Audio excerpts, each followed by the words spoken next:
Welcome, viewers, to Bodhi Unified Flow. Here we simplify complexity and amplify performance. Today, we are diving into an explainer all about the Last Planner System Foundations, specifically Module 10, Reasons for Variance, or RMCs, and Learning from Miscommitments. You know, in high-stakes environments, when things go sideways, our basic human nature just pushes us to point fingers, right?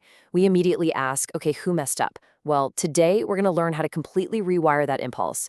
We are moving away from that traditional reactionary culture of individual blame and shifting towards a culture of systemic, continuous learning. We're going to figure out how to extract vital, actionable lessons from every single miscommitment. Okay, let's dive into this. Here's the clear roadmap for today's professional journey. We'll kick things off with our introduction and learning objectives. Then, Section 2 covers the LPS operational matrix. Section 3 gets into PPC and variance basics. In Section 4, we'll start analyzing the root cause. Section 5 tackles construction versus design variances, and finally, Section 6 will be our summary and references. So, Section 1, Introduction and Learning Objectives, establishing the foundation for continuous improvement. We're going to systematically break down these lean concepts to see exactly how they transform everyday project execution. Here is what you're actually going to get out of this session.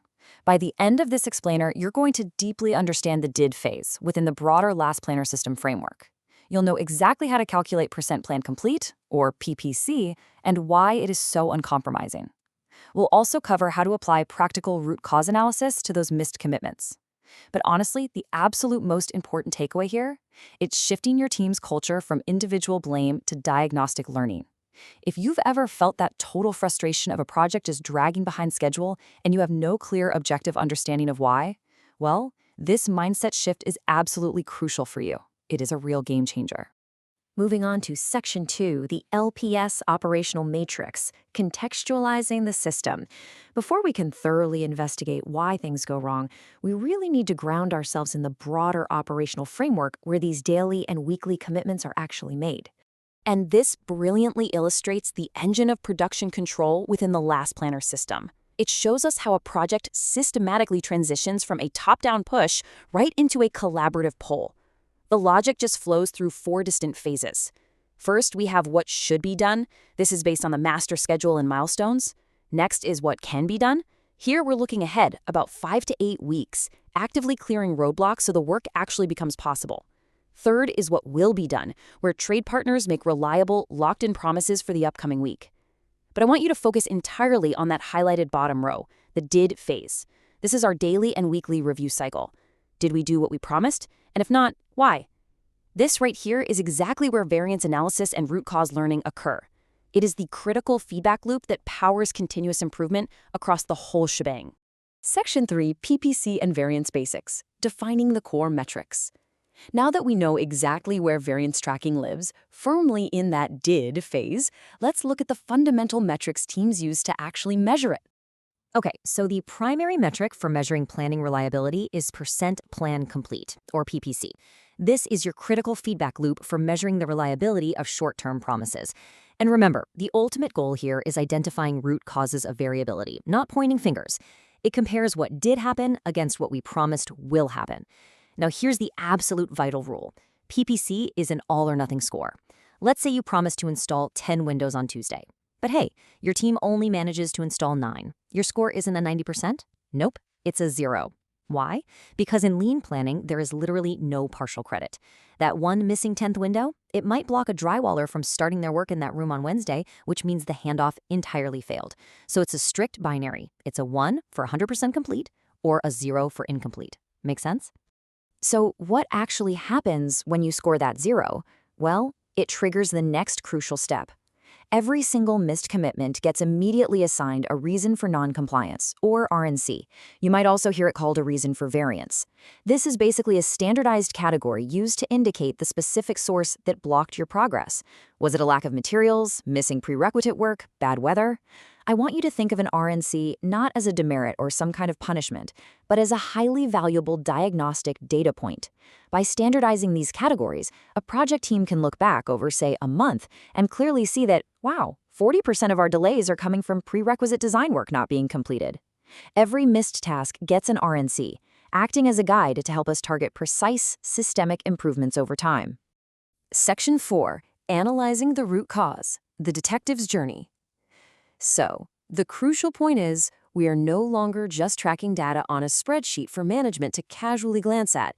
No, we are actively investigating failures as a team to ensure they never happen again.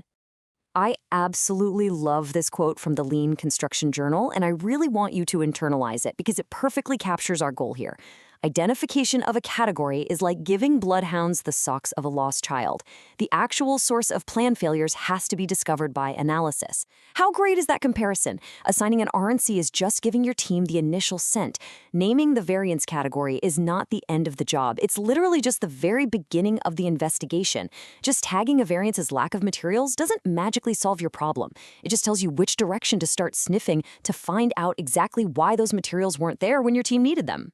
Let's move to and see how this builds into a highly practical process using the 5 Why method for variance analysis. Step 1, identify the missed commitment. Step 2, assign the initial RMC category, giving the bloodhounds the scent. Step 3, sit down collaboratively and ask, why did this happen, up to 5 times? Let's look at an example.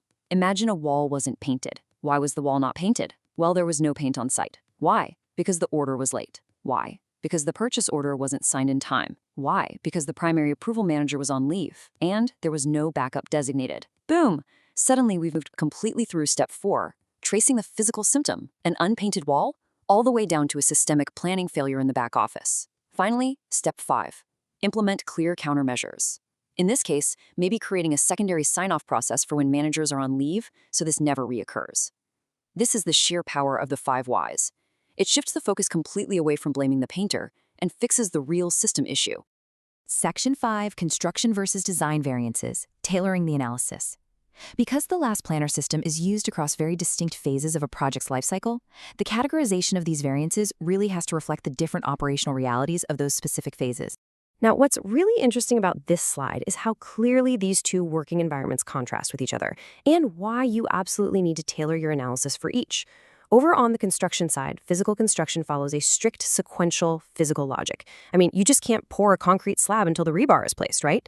Therefore, the root causes of variance heavily involve things like previous physical trade work not being completed, layout errors on the site, or tangible resource and labor shortages. But consider the design side.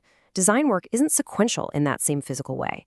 Actually, scratch that. It's more like a giant puzzle, highly iterative, focused heavily on information flow, ideation, and client feedback loops. Here, the root causes look entirely different. They involve prerequisite design work or client's approvals not being finalized, unresolved spatial coordinates between different engineering disciplines, or simply just the overcommitment of your design staff. You have to tailor your RMC categories to the specific environment you're controlling, otherwise you simply won't get meaningful, actionable diagnostic data. Section 6, Summary and References, Wrapping up the investigation. Let's transition into our conclusion to review the objectives we set out to achieve today and really solidify those learning outcomes.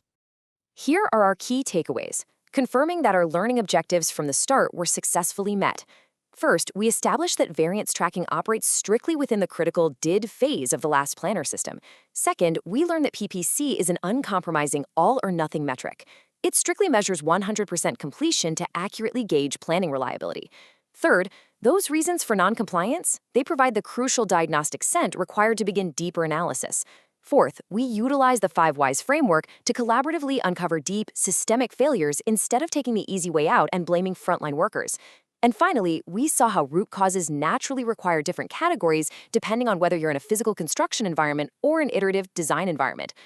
For practitioners out there looking to deepen their lean knowledge and explore the foundational research we've discussed today, here are the formally cited references that informed this explainer. They include Glyn Bollard's seminal work on lean construction origins, multiple peer-reviewed proceedings from the International Group for Lean Construction, fantastic insights from the Lean Construction Journal, and key documentation on LPS philosophy. I want to leave you with this final, provocative thought. If your team misses a commitment tomorrow, are you going to immediately ask who is responsible? Or will you pause, gather the team, and ask, why did our system fail? Cementing that shift away from a reactionary culture of blame and moving toward a culture of systemic, continuous learning, that is the true power of the last planner system. Thank you for joining me on Bodhi Unified Flow, where we simplify complexity and amplify performance. Keep learning and keep improving.